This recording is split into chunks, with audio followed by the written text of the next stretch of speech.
Hello my dear student. तो कैसे हैं आप लोग? उम्मीद करता हूँ अच्छे होंगे। तो मैं हूँ गणेश कसौधन और गुप्ता सर क्लासेज में आज आप लोगों के लिए लाए हैं ह्यूमन रिप्रोडक्शन का लेक्चर नंबर 3। आज के लेक्चर में main reproductive system of human beings मतलब मनुष्य के नर लैंगिक तंत्र के बारे में आज हम चर्चा करेंगे। आज का लेक्चर बहुत अच्छा होगा क्योंकि बोर्ड परीक्षा में आज के लेक्चर से जरूर एक क्वेश्चन पूछा जाता है, शॉर्ट क्वेश्चन पूछा जाता है, लॉन्ग क्वेश्चन भी पूछा जाता है। लॉन्ग क्वेश्चन हिंदी मीडियम वाले पेपर में इस तरह से पूछा जाता है कि मनुष्य के नर जनन तंत्र का सचित्र वर्णन करें, लॉन्ग क्वेश्चन होता है।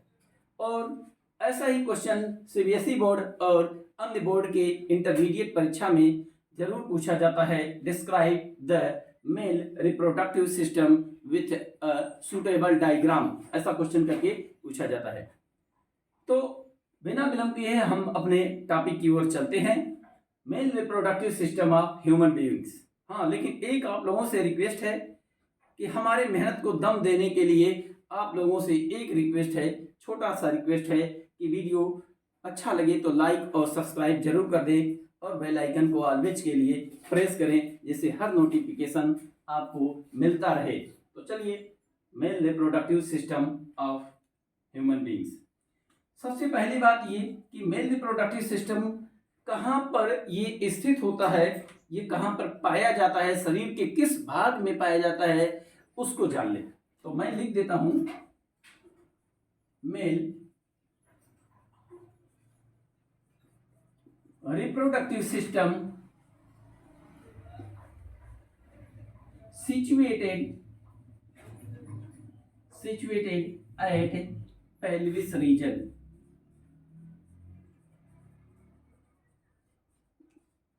pelvis region मतलब ये पेट के नीचे का हिस्सा और पैर के ऊपर का हिस्सा जो होता है वही पेल्विस रीजन होता है। इसी में मेल रिप्रोडक्टिव सिस्टम सिचुएट होता है, पाया जाता है। दूसरे पॉइंट में ये लिखते हैं कि मेल रिप्रोडक्टिव सिस्टम में नर जनन तंत्र में कि बहुत सारे अंग पाए जाते हैं जो इस प्रकार है।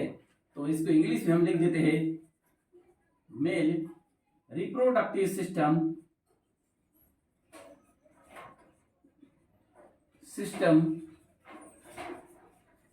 included many organs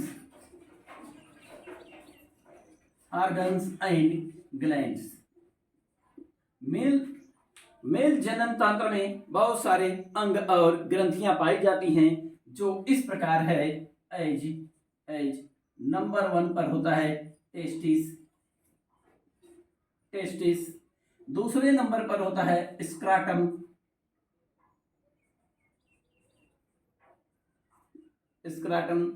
तीसरे नंबर पर होता है वासा इफ्रेंटिया।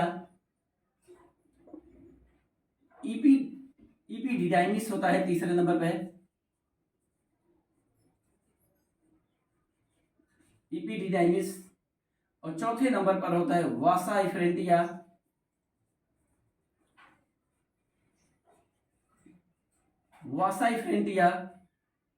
और पांचवें नंबर पर होता है सेमिनल वेसिकल।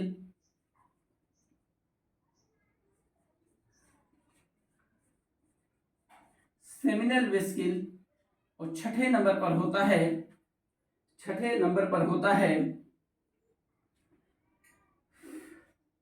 वासा डिफरेंशिया।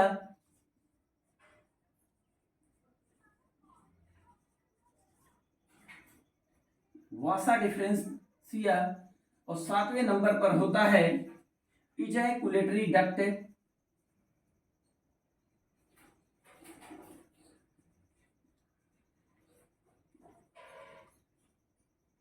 आठवें नंबर पर आता है प्रोस्टेट ग्लैंड।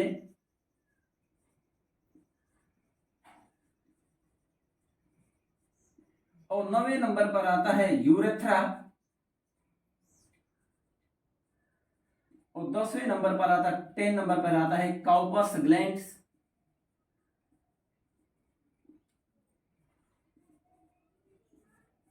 और 11वें नंबर पर आता है पेनिस। ये नर जनन तंत्र से मेल रिप्रोडक्टिव सिस्टम से रिलेटेड आर्गन होते हैं। अब इनका हिंदी देख लिया जाए और इनकी संख्या भी देख लिया जाए। टेस्टिस की संख्या 2 होती है। स्क्राटम 1 होता है। स्क्राटम मतलब टेस्टिस मतलब वृषण। स्क्राटम का मतलब जिसमें वृषण जिस थैली में रहता है उसी को कहते हैं मतलब वृषण कोश। वृषण कोश एक ही होता है और एक ही वृषण कोश में 2 टेस्टिस होता है मतलब 2 वृषण होता है। इपीडिडाइमिस की संख्या होती है 2 मतलब अधिवृषण इसे कहते हैं। अधिवृषण कहते हैं। अधिवृषण। वासाइफ्रेंटिया की संख्या होती है मेनी मतलब ढेर सारी होती है, अनेक, और इसे कहते हैं शुक्रवाहिकाएं। शुक्रवाहिनिकाएं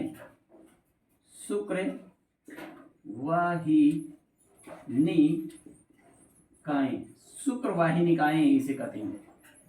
सेमिनल वेसिकल्स की संख्या होती है 2, इसे कहते हैं शुक्राशय।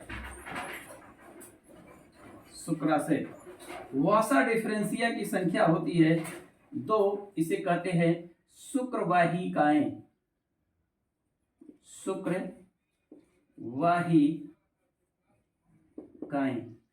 उसे शुक्रवाहिनिकाएं कहते हैं, इसे शुक्रवाहिकाएं कहते हैं। इजैकुलेटरी डक्ट को कहते हैं स्खलन नलिका।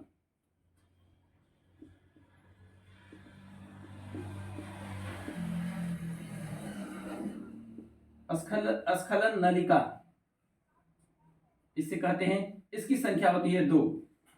प्रोस्टेट ग्लैंड को प्रोस्टेट ग्लैंड ही कहते हैं। प्रोस्टेट ग्लैंड होता है। और यूरेथ्रा एक होती है जो मूत्र मार्ग एक तरफ होता है, मूत्र मार्ग होता है। और ये काउपस ग्लैंड है, 2 होती है। और तीसरा है 11वां है पेनिस, 1 होता है। और सिसन इसको हिंदी में कहते हैं।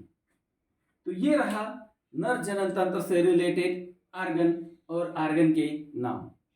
अब इसको क्या करते हैं, एक डायग्राम से समझते हैं, एक फिगर बनाते हैं, सुंदर फिगर बनाते हैं। वैसे मेल रिप्रोडक्टिव सिस्टम का जो डायग्राम होता है वो बड़ा जटिल होता है और लड़के बना भी नहीं पाते हैं, लेकिन हम ऐसा डायग्राम देंगे कि जिसे आसानी से बच्चे बना लें और इसे समझ पाएं। तो नोट्स कर लें। नोट्स खुद का बनाना सबसे बेस्ट नोट माना जाता है, इसलिए अपना नोट्स खुद बनाएं। तो चलिए हम इसे इरेज करते हैं और हम चलते हैं डायग्राम की तरफ।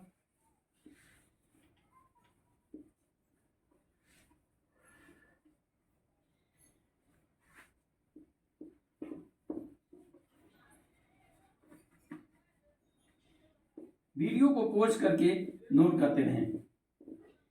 नोट्स अपना बनाना चाहिए, क्योंकि नोट्स बनाने के दौरान ही कुछ बातें तैयार हो जाता है, याद हो जाता है।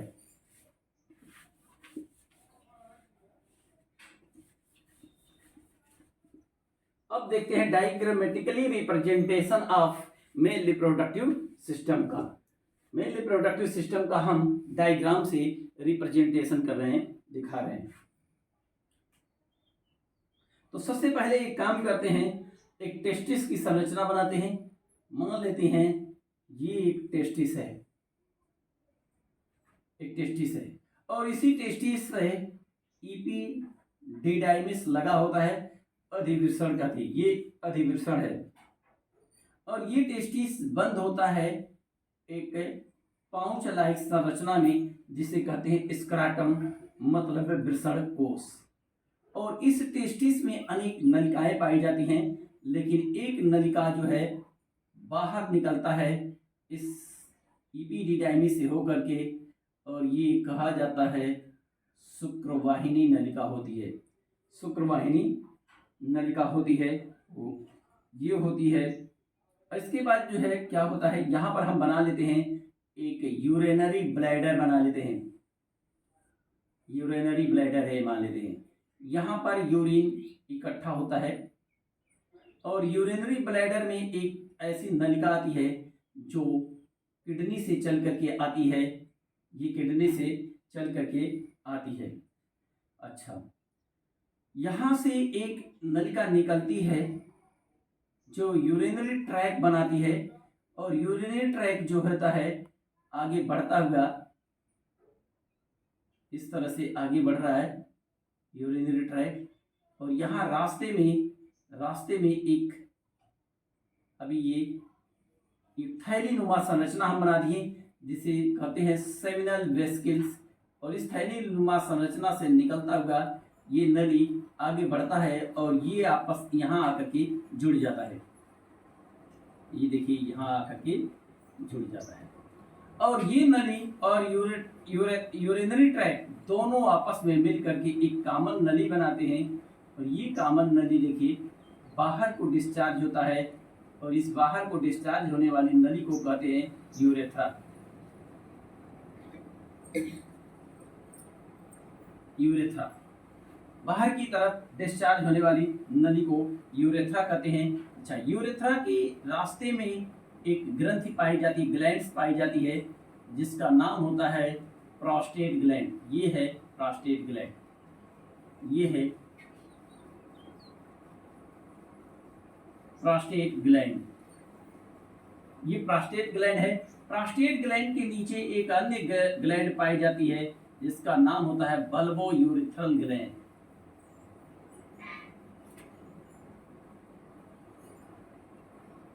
बल्बो यूरेथ्रल ग्लैंड और बल्बो यूरेथ्रल ग्लैंड्स ये होता है और यहाँ पर एक ऐसी संरचना जो है मिलती है, ऐसा दिखाई देता है, ऐसी संरचना जो बाद में कुछ इस तरह की संरचना में कन्वर्ट हो जाता है और इसका नाम होता है, संरचना का नाम होता है पेनिस। क्या नाम होता है? पेनिस। ये देखिए ये संरचना आ रहा है, बाद में कुछ इस तरह सा ये मुड़ जाता है, ये पेनिस होता है। This is known as penis. लेकिन ये टिश्यू होते हैं, ये टिश्यू के बने होते हैं और ये होता है ग्लैंड्स, ग्लैंड्स और ये होता है यूरेथ्रा और इन सबको मिला करके कहते हैं पेनिस। क्या कहते हैं? पेनिस। ये पेनिस बन जाता है और यहाँ से एक संरचना ऐसे ये होता है, इधर जाता है पेट की संरचना बनाने के लिए। ये पेट इधर से बनता है और ये आकर के इसमें जुड़ा होता है, यहाँ पर जुड़ा होता है। ये होता है टेस्टिस सैक। टेस्टिस सैक मतलब स्क्राटम, SCROTUM, स्क्राटम होता है। मतलब इसे हिंदी में कहें तो वृषण कोष होता है, वृषण कोष होता है।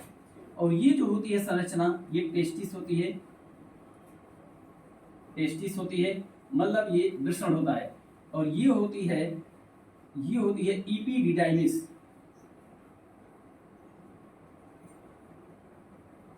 एपिडिडाइमिस मतलब अधिवृषण होता है, इसका नाम हिंदी में होता है अधिवृषण। और ये जो होती है एक नली होती है जिसे कहते हैं वास डिफरेंशिया, वासा डिफरेंशिया, वासा डिफरेंशिया। अच्छा, वासा डिफरेंशिया मतलब ये शुक्राणु को ले जाने वाली एक नली होती है। और ये देखिए ये है सेमिनल वेसिकल्स।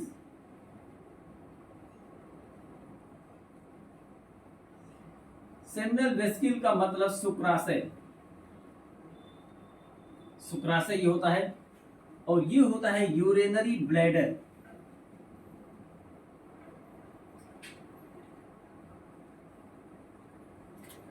ये यूरिनरी ब्लैडर होता है।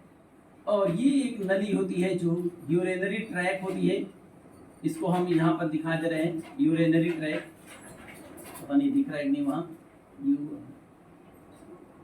यूरिनरी ट्रैक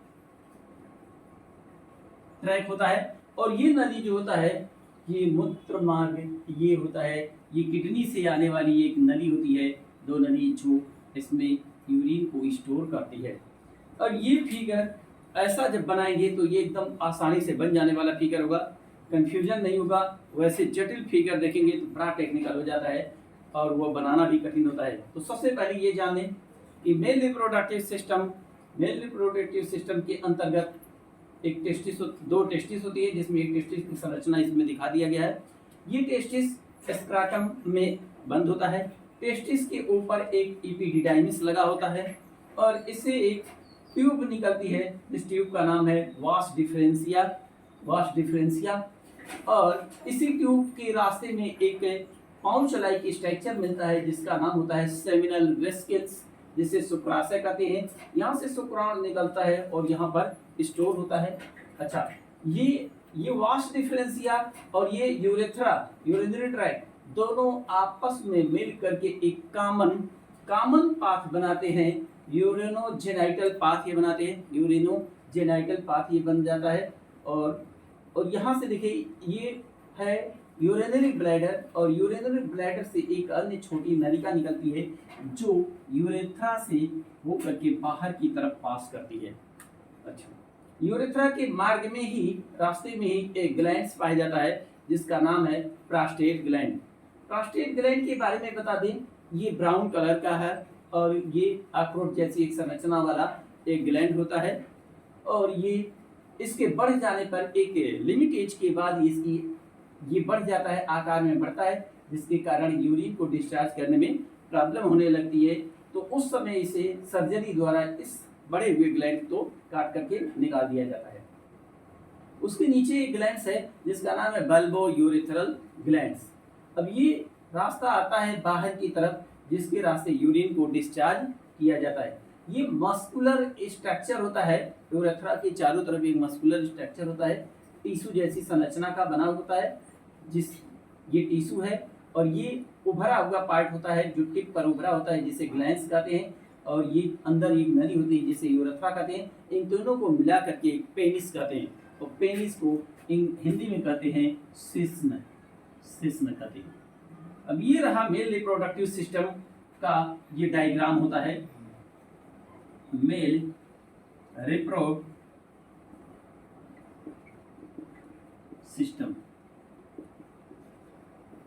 रिप्रोडक्टिव सिस्टम क्या ये डायग्राम होगा। अब ऐसा डायग्राम जब बनाएंगे तो हमको लगता है ज़्यादा क्लियर रहेगा और बनाना भी आसान रहेगा, याद करना भी आसान रहेगा। इसके बाद जो होता है, हम टेस्टिस का ये ट्रांसवर्स सेक्शन हम का लेक्चर देंगे।